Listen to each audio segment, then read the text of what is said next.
Good morning, everyone, and thank you, Dr. Sushmita, for having me here today. I'm going to take you through a presentation on factors that can predict glaucoma progression. It's often hard to determine in a particular patient the course that glaucoma is going to take, how soon or how slow it is going to progress. Progression, however, is a given, and one has to be lucky even while giving what we consider as adequate treatment to identify a patient who does not progress over a period of time, actually. Amongst the various parameters that constitute risk factors, I have chosen to deal with a few of them, namely age, pseudoexfoliation, disc hemorrhage, beta zone, Translamina Cribrosa pressure differential, and compliance. So we did a population-based study, the Central India Eye and Medical Study, and there was a strong correlation with age, and of course this is widely true for all other population-based studies also. The prevalence of glaucoma increased significantly with age, and for the study population of 40 plus years, it was 3.45%.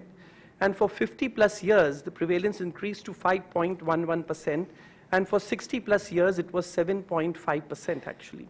And therefore, as a corollary, we may suggest that age is also a risk factor, not only for the development, but also for the progression of glaucoma. And we see that as patients age and as the duration of glaucoma that they have, in spite of medical management, or in spite of any other management, somehow we find that most patients tend to progress actually. Pseudoexfoliation, there was a study in which the presence of pseudoexfoliation associated with higher baseline intraocular pressure and a greater number of glaucoma medications and worse baseline visual field mean deviation were significant risk factors for progression. We did a study on 113 eyes where the mean intraocular pressure was 16.63 millimeters of mercury. And out of the 113 eyes with pseudoexfoliation, 16 or 14% had intraocular pressure of more than 21 millimeters of mercury, and the mean intraocular pressure in these eyes was 34 millimeters of mercury. That's telling us that once it goes past the threshold of 21 millimeters of mercury, then somehow the pressure tends to climb up very rapidly, and therefore we find these patients had a very high mean intraocular pressure. We further found that pseudoexfoliation on the pupillary margin is a very important sign of developing elevated intraocular pressure. And you can see that of the 7 cases, these patients had a mean intraocular pressure of 38.5 actually. And pseudoexfoliation, when found on the corneal endothelium and angle, is also a very difficult situation. And we found that the mean intraocular pressure was 34. So when you see pseudoexfoliation, if you spot it on the pupillary margin or on the corneal endothelium or in the angle, then that means you're going to be extra cautious in following up and treating these patients actually. In the Central India Eye and Medical Study, optic disc hemorrhages were detected in just 17 eyes out of nearly 9,000 photographs actually. That's 16 subjects. And the prevalence was 0.19%. This prevalence in our population-based study was much less than almost every other population-based study, and so we went through the slides repeatedly to see whether we had missed out, but it does appear that the prevalence of disc hemorrhage perhaps in our country is a little bit less. And in multivariate analysis, a disc hemorrhage was only correlated with the presence of glaucoma and not with other parameters such as older age or higher systolic blood pressure or diabetes or myopic refractive error actually.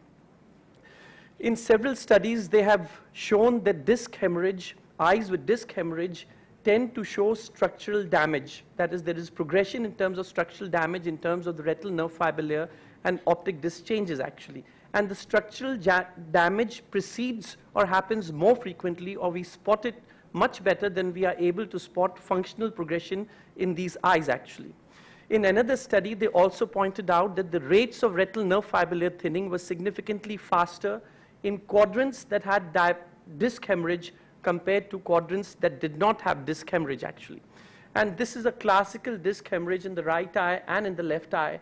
And you can see that the right eye, it's still all right. The retinal nerve fiber is still all right.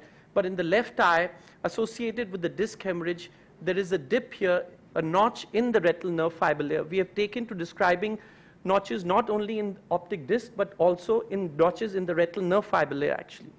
And this is another patient with disc hemorrhage here in 2012, and you can see that there is a slight dip here in the retinal nerve fiber layer.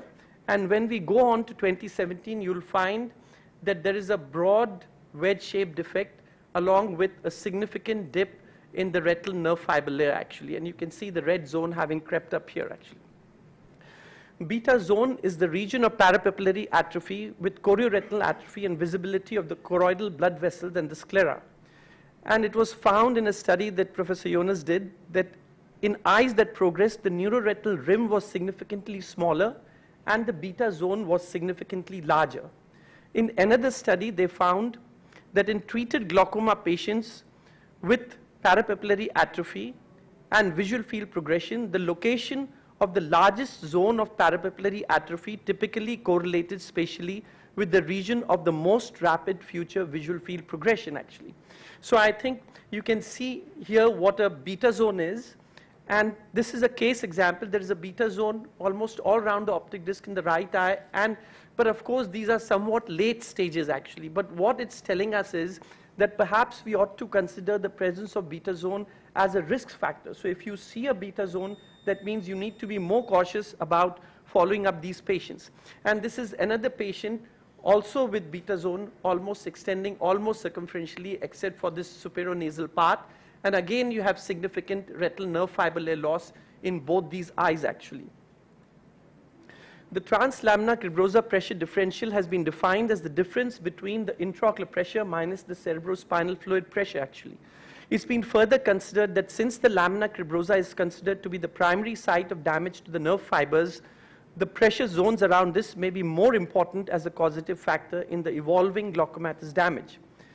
And there is a suggestion from some quarters that it may be possible to consider that the translaminar cribrosa pressure differential may be more important than merely the intraocular pressure.